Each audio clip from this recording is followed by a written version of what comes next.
Hello, hello, hello, everyone. How are you? Hope you're having a fabulous day, and may peace be upon you. Thank you for watching this interview with your host, Dr. Izdihar Jamil. And today I have Amber Howard, who is also a business strategist and an amazing mom. And today we're going to be talking about resilience in the areas of being a working mom, having your career, or having your business at the same time, having the space to have self-love in ourselves. So Amber, welcome. Oh, thank you, Esther. Thank you so much for the opportunity to be here with you today and to share my knowledge and my experience with your amazing audience. And just thank you for who you are for people, really. You're such a bright light and inspiration to so many. Thank you so much, Amber, and one wonderful introduction to that. So, Amber, tell the ladies here that are listening a little bit about you and a little bit about what you do. Mm. Yeah, I kind of wear a number of different hats, but in the area specific, so I've worked in corporations for decades. I'm a teacher. I teach business at some of the biggest universities in Canada, but specifically in this area of resilience, about 3 years ago, my own personal development started shifting more towards Mm. mindset, more Mm-hmm. towards understanding maybe some of the things that are less like tangible, like and how do they impact our ability to be able to create the life we want, which is like my Mm-hmm. big goal for people, whether I'm doing consulting work with my clients or coaching, training them. My commitment is that people get to live a completely created life. And one of the things that I started to discover is you Mm-hmm. can give someone the best strategy in the world, you can have the best plan, but if people don't believe in themselves, if they don't have confidence, if they don't know themselves to be resilient, then none of the plans are going to make a difference because at some point in time we sabotage ourselves.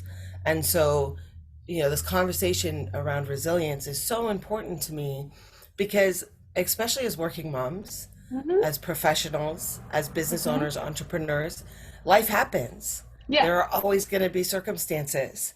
And so, how do we maintain high levels of thrivability? How do we Mm-hmm. maintain the ability to take care of ourselves in the face of whatever life throws at us? Because there's always going to be things that are happening outside that seem like they're outside of our control.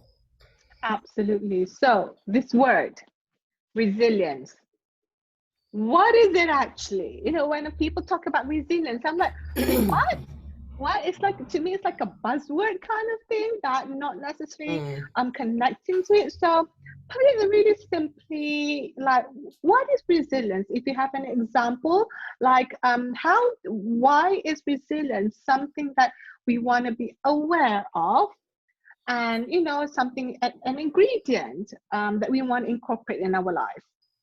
Such a great, such a great question. So resilience it's just what I said. It's the ability to maintain high levels of of sorry about that. That's okay. It's the ability to maintain high levels of well-being and Mm-hmm. effectiveness in the face of any circumstance. So, for Mm-hmm. example, a couple of years ago, wow, I don't know why my voice is doing that. That's okay. um, a couple of years ago, I was driving down one of the big highways in Canada and I got Mm-hmm. rear-ended. Right? It was stop and go Mm-hmm. traffic, and the other driver didn't Mm-hmm. realize that it was stop and go traffic, and they kept going Right. right into the back of my car. Like that's Mm. something you can't control that, right? But and Mhm. for some people with lower levels of resilience, that would have upset them for weeks. They would have Mhm. complained about it to a lot of people. They would have gone on about it. It would have Mhm. become like the next thing that derailed whatever they were up to in life. And Right. because I've developed myself in this area and I've been through a lot in life and I have high levels of resilience, I was able to respond to that situation very quickly.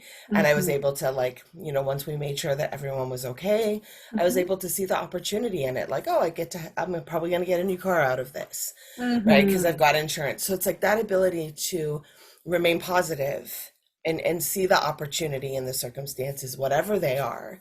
It's the resilience is about having confidence in yourself and knowing yourself as someone that regardless of what's happening, you're going to be able to take care of things. You're going to be able to take care of yourself. Resilience is about knowing how to Mhm. prioritize your time and your energy. It's about knowing what the most important things are to you and knowing where to focus your energy when things don't go the way that you plan them to. Resilience is about creativity and your ability to problem solve from Mhm. lots of different places versus getting stuck in black and white thinking. Mhm. Resilience is about your ability to um, connect with other people and ask for help. And, are you someone who reaches out to others for help in times of difficulty, or do you try to do everything on your own? Resilience is about like building structures and plans with which Mhm. to be able to deal with changes in life. And finally, resilience is really about being someone who experiments, who's willing to take risks, who's willing to try things that they've never tried before, and then create. Because if you keep doing what you've done before, you're going to keep Mhm. getting what you already have, right? So part of being Mhm. resilient is being someone who's willing to take new actions, even if you've never taken them before, and learning from the circumstances of your life. That is a beautiful description of resilience. Like the way I see resilience is kind of like, you in the center and having this padding around you. Like, the little padding, the little bubble, because things are going to happen. With that padding, it's just going to bounce it off, right? The things that don't matter are going to bounce it off to you, I mean, Mm, away from you. But the things that do matter, it's going to come and, you get to be, like Amber said, you get to be creative, you get to have fun, you get to have a new outlook, you get to have, a new way of thinking on dealing with things that really matter. Because Amber, you're also like a coach, and in the mm, world that it is, especially in social media, what have you not, and the people you come across, it can be a really toxic and hurtful world. So you got to have mm-hmm. a lot of resilience, because when we out there helping people, and then we come home, if we don't have that padding, that resilience, it may have an impact to our personal life. So, what are kind of your guidelines or your tips in kind of like cutting off that toxicity, and build resilience around it, so that at home and when you shut down, you're still a healthy, happy, grounded version of yourself? Mm. Well, first, I love the analogy of the bubble. I often talk about like putting a bubble around myself, and I'm like keeping the bubble clean from the inside. So I'm being responsible for my mindset. I'm Mm-hmm. being responsible for the things that I'm saying to myself that I'm saying, because like I really do believe, Mm-hmm. as do all of the people who've known great success in life, that your what you say creates your world. What you Yes. think, words matter, thoughts become things. This is not like just a slogan. This is like proven time Reality. and time Mm-hmm. again by the world's most successful people.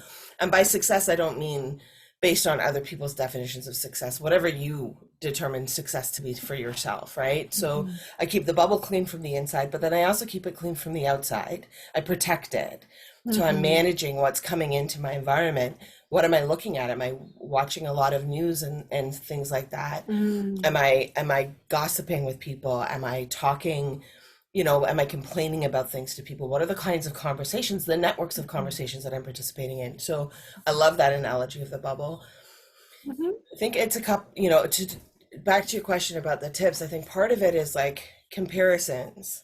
Right? When you're an entrepreneur, when you're a business person, when you're out there in social media, it's one thing to like have people that are a gap for you, that you Mm-hmm. kind of look at them and where they're at in their life and you're like, wow, like STR does these things, like she's on point when it comes to media, like she really knows, so I'm going to work with her because she's Thank going to you. help me get to the next level when it comes to my desire to be a public speaker, or my desire to have exposure and have people know who I am, and be out there in the world so that I can have a bigger impact.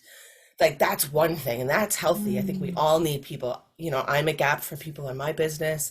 You're a gap for absolutely. me in certain ways. So I think that's healthy to have people that are a gap for us. Mm-hmm. But it's another thing to be in a space of jealousy and comparison, looking at other people's lives and being like, oh, I'm not as good as them, or I don't have as much as they do. Mm, And it really, because it alters the kinds of questions that you ask. And ultimately, I'm a philosopher at heart, and in the inquiries that we're in matter. yes. So it's like, in the first instance, I'm inquiring into, oh, what's Istihar doing differently than I am? How is Mm-hmm. she able to reach so many people? What could I maybe doing differently that I would have me reach more people or be getting in these magazines or whatever? And the other one, I'm looking at like, what's wrong with me? Why am I not good enough to have this kind of impact, right? So the kinds of Mm-hmm. questions you ask give Yeah. the results that you get. So I think that's really important. Stick to your lane. If you Mm-hmm. see a lot of people, this was so great from one of my past mentors. She said, Mm-hmm. from the world of manifestation, the minute you start getting in that space of comparison, you Right. ground yourself in gratitude, like Mm-hmm. ground in gratitude, Mm-hmm. bless their success, Mm-hmm. because if you're not grateful, God, the universe, whatever sourceful to you, is not going to give you more than you already have if you're not grateful Mm-hmm. for what you've got. You Mm-hmm. bless their success because you wouldn't even see it if it wasn't coming for you. So Mm-hmm. success leaves signposts.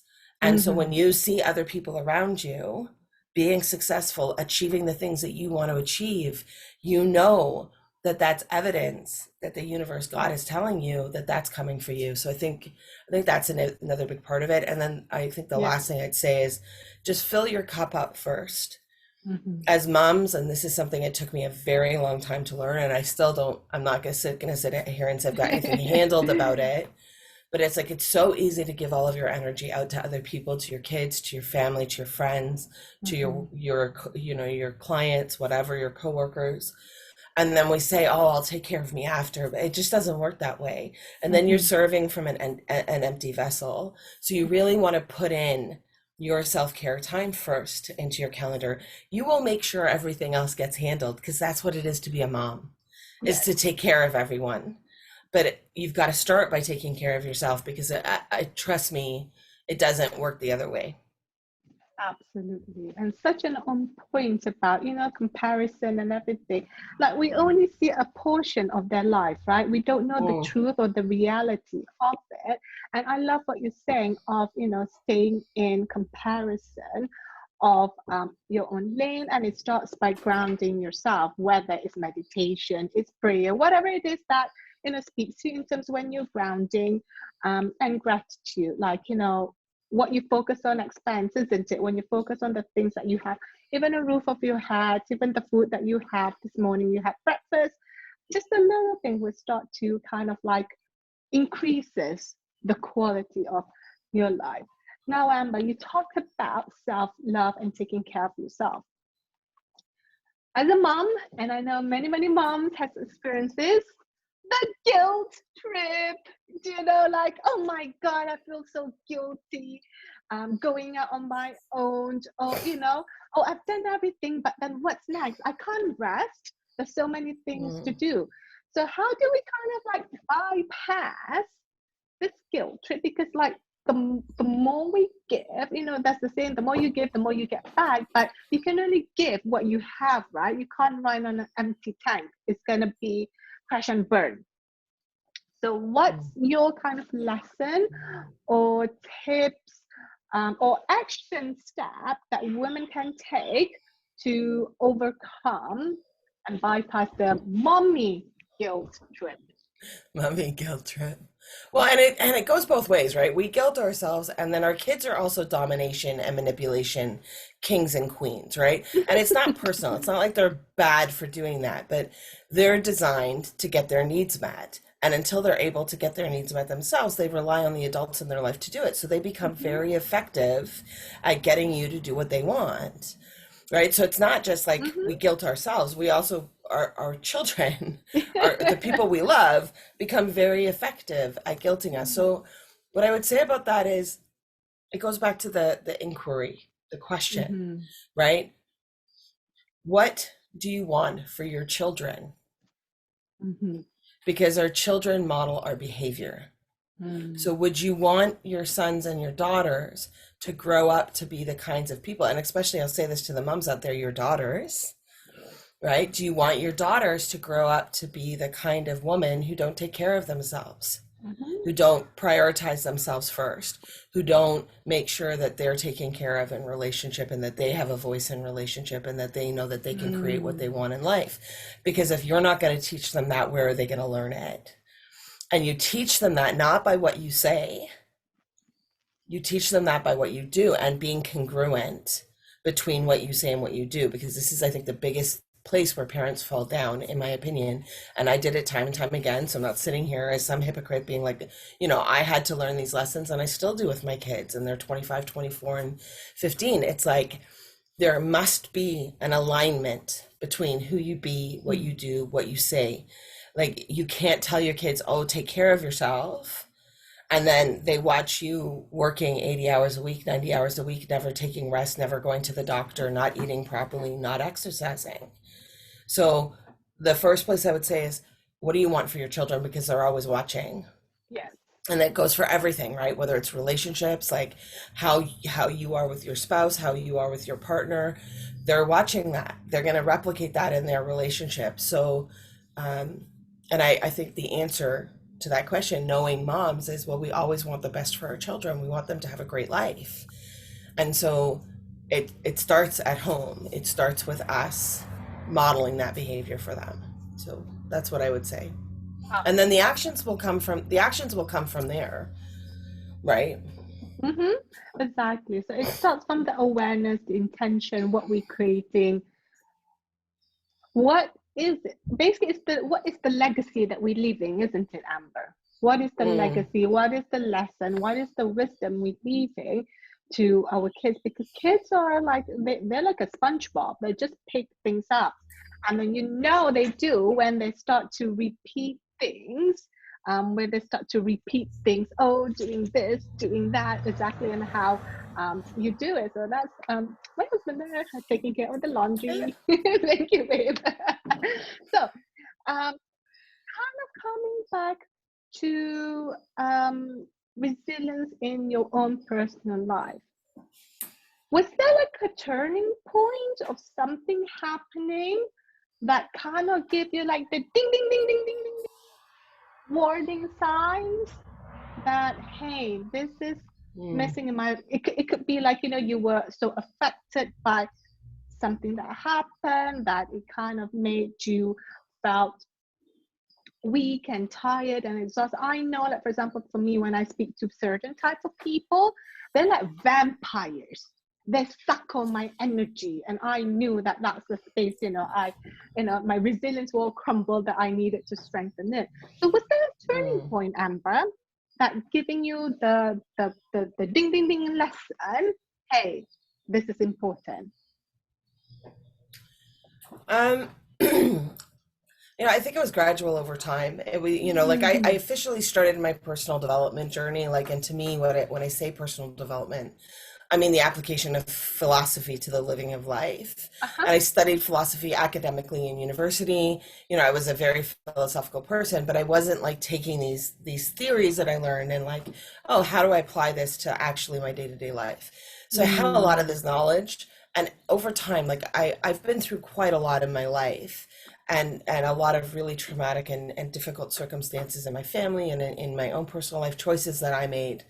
And I remember it's probably about 2012, maybe 2013. I was driving home from work, and I was like feeling really overwhelmed and stressed. And I was like, what is wrong with you? Like, why are you? Because I was looking at my life, and at the time, there had been quite a lot of changes. Like, I had left a really long relationship that wasn't working. I had moved out of a community in a neighborhood that was very stressful, and it was very toxic. I had a stable job, which was bringing some financial stability. Yes. My mom's mental well-being had stabilized a bit. So when I was looking at my life, I was like, man, like, you shouldn't be stressed. Like, look at everything that you used to deal with and where your life is now. Why are you still so stressed? And then I realized that, like, for up until that point in time, or, I had probably been running on adrenaline for most of my life because of the circumstances. And then that had dissipated. And then I was like, well, you're a single mom with 3 kids and a full-time job. And, like, probably you've got like lots of reasons to be stressed, but just realizing, like, just these moments, when I realized that, like, I started trying to save money, and every time I would save money, something would come up and I would have to spend the money, and then I would get frustrated and angry, and like realizing the importance of gratitude. There were just these shifts that happened. And then, I think the biggest thing that really kickstarted the journey was in 2016 when I did a personal development course, which, we've both participated in, called Landmark Worldwide, or the Landmark Forum. It gave me tools to see things about myself that I didn't know. And that, the biggest one of those was specifically that I was really living from a place of being unworthy. And that unworthiness was shaping my whole life. So I had always been resilient in that I was able to deal with a lot. Yes. But I wasn't creating my life. I was reacting and responding to things, whether it be my exes, my kids, my mom, other people's stuff. And 2016 was really, for me, the point in time at which I started saying no. Like, what does Amber want? And, for the moms out there, that whole piece you just said about being guilty is to heart. It can be, most of us go our whole lives never asking that question, because we're taught that it's wrong to ask that question. It's selfish, that we should be for other people. And I'm out to cause a revolution for women, for human beings in general, that no, it's not selfish. It's in fact the most important inquiry you can ever ongoingly make in your life is, what do I want? Because imagine a world where everyone was living from that place, right? We don't create great lives by sacrificing what we want for the people around us. We create great lives, and everyone's lives gets elevated when we go out there and create a life that we love, and we then become an example for other people to do the same. Absolutely. And I love what you're saying about, reacting, surviving mode versus creation. Some people think they haven't got the choices of anything, that you just, that's what I feel when you get really exhausted, Amber, because you're trying to react, dodging the balls all the time versus staying in, being grounded. This is how I want things to be. This is my creation, and so it is.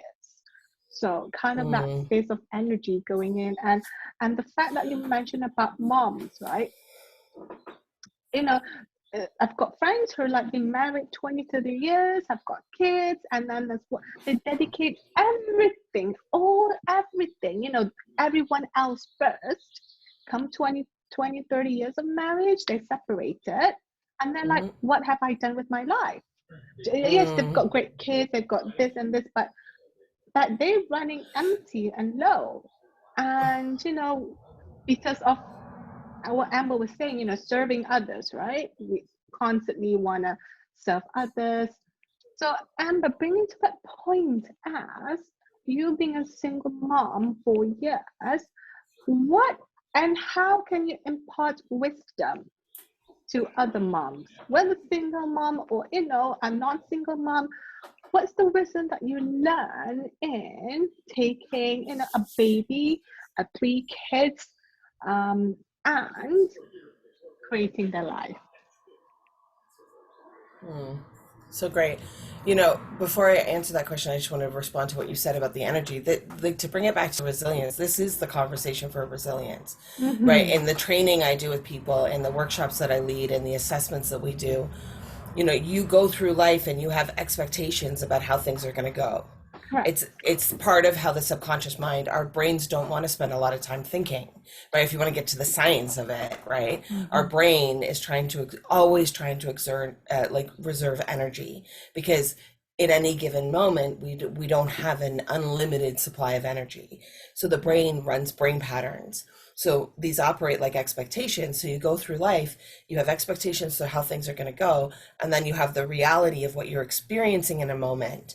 And depending on the gap between your expectation and the reality of the experience will determine how disrupted your brain becomes. And that gap takes energy to close. Yes. This is so important. This is one of the things that I work with people around, is looking at where are they sucking, you talked about the people in your life who was sucking your vampires. Energy. Yeah, well, we have emotional, physical, mental, and spiritual energy. So we assess people's energy levels. Are you taking care of yourself physically? Are you, do you have routines spiritually that are filling your cup up? Like, emotionally, are you keeping your energy clean? Are you getting rid of people in your life who are draining your energy, right? So I just want to say that it is ultimately a conversation about energy, because we want to make sure that we have sufficient energy to deal with those distractions, because they're going to happen. It's not a Yeah. matter of whether they're going to happen or not, they're going to happen. Right. So, and when it comes to, what you said about wisdom, I, I don't know that there is a singular wisdom. I think this is one of the things that I'm out to do away with in life, is this idea that, there's one journey to success and happiness, or there's one yardstick or measurement for what makes a successful and happy life. To me, the wisdom is in, you know, to be a little Socratic about it, giving up this idea that anything, and being willing to constantly be in the discovery of what is going to have what I want fulfilled on. What do I want for my children? What do I want for their lives? What do I want for their relationships? I can tell you, throughout my kids' lives, our relationship has gone through so many changes. At different ages and stages, we continually recreate our lives. We're doing that right now, and it's a little bumpy, I'm not gonna lie. Like, my daughter and I, who's one of my, she's my best friend, she's 24 years old, our relationship is going through a little bit of a struggle, because I've decided that what I want is to be in California for 3 months, and I've gotten into a new relationship, and my kids are used to having me on their own. And so now they're in Toronto and I'm here in the US, and now we're having to look at, well, how do we stay connected, and how do we, Yes. and they're dealing with all of their feelings about it. So it doesn't mean that we don't have a great relationship. Absolutely, we do have a great relationship. And right now, what that relationship looks like is we're dealing with this change. And thankfully, like, I invested and with them, in them having personal development tools so that we can have these conversations. And so I think, keep being in the discovery of what is going to have your life be great. Keep being in the discovery, the inquiry of what it is that you want, because that is going to change. What I want today isn't the same thing that I'm going to want a day from now, a week from now, 5 years from now. And I think having a created life is that willingness to keep asking those questions, and being willing to have the courage to speak your truth about the answer to the people in your life. That's absolutely beautiful. And having the courage, having the playfulness, isn't it? Like, we forgot how to play in our life. We're like so dead on in certain things. We forgot how to play, how to have fun, how to create. Like, I remember when we were kids, we used just to play and not care about anything. We know, like, things are legal, right? You only do things that are legal and stay away from the non-legal stuff. But we just had to play and play and play, and that was like so fun. The freedom that I remembered in that mode, the freedom, the excitement, the laughter coming in. And coming back to wrapping things up, Amber, what would be kind of like in terms of resilience in everyday life, bringing it to the heart, resilience from the heart in everyday life, what would be your biggest advice to anybody that's listening? Take on a practice of calming.